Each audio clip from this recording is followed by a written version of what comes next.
Hello everyone. आज हम बात करने वाले हैं विटामिन बी 7 की।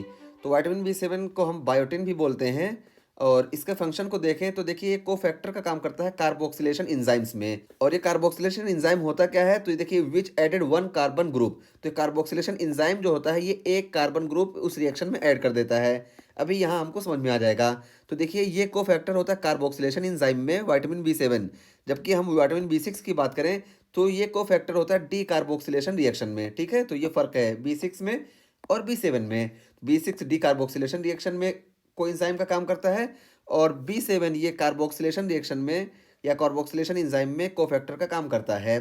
अब देखिए ये कार्बोक्सिलेशन एंजाइम एक कार्बन ग्रुप को ऐड कर देता है। तो देखिए कहाँ पे करता है, देखिए पायरुवेट कार्बोक्सिलेज। तो देखिए पायरुवेट कार्बोक्सिलेज ये एंजाइम देखिए पायरुवेट पे वर्क करता है और पायरुवेट 3 कार्बन कंपाउंड है। और इस पायरुवेट को ये कन्वर्ट कर देता है, यानी 3 कार्बन में एक कार्बन और जोड़ देगा और ये कन्वर्ट हो जाता है ऑक्जेलो एसीटेट में। तो देखिए 4 कार्बन कंपाउंड हो गया और ये ग्लूकोनियोजेनेसिस पाथवे में हेल्पफुल होता है। ठीक है, ये ग्लूकोनियोजेनेसिस पाथवे में ये एंजाइम यूज होता है।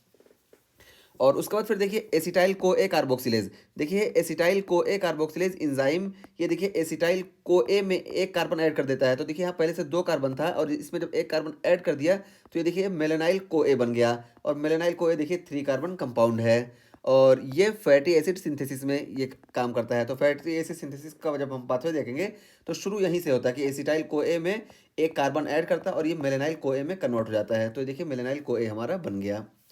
और उसके बाद देखिए ये प्रोपेनाइल को ए कार्बोक्सिलेज। ये प्रोपेनाइल को ए कार्बोक्सिलेज ये देखिए ये प्रोपेनाइल को ए ये जो है इसमें 3 कार्बन कंपाउंड ये है, इसमें एक कार्बन जोड़ देगा तो ये बन जाता है मिथाइल मिलेनाइल को ए।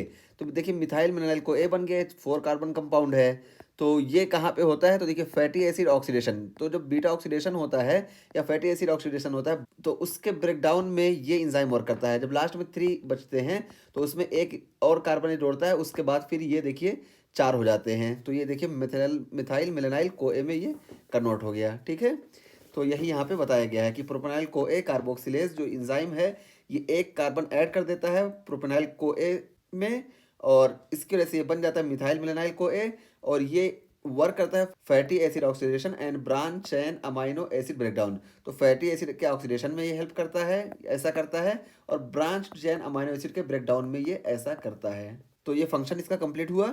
अब डिफिशियंसी की बात करें तो देखिए डिफिशियंसी इसकी बहुत ही कम होती है, वेरी रेयर। और डिफिशियंसी अगर हो गई तो देखिए डर्मेटाइटिस हमको देखने को मिलेगा, इंटेराइटिस एलोपेसिया ये सब देखने को मिलेगा। और डिफिशियंसी होती क्यों है तो ये बताया गया caused by long term antibiotic use और excessive injection of raw egg whites.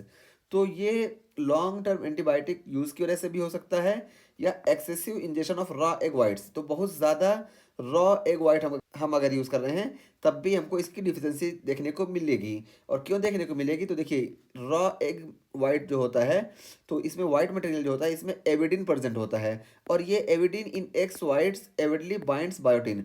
तो ये बाइंड कर लेता है बायोटिन से और जब बायोटिन से बाइंड कर लेगा तो बायोटिन की जो फ्री अवेलेबिलिटी है फ्री बायोटिन वो कम हो जाएगी, जिसकी वजह से बायोटिन की डिफिशियंसी हमको देखने को मिलेगी।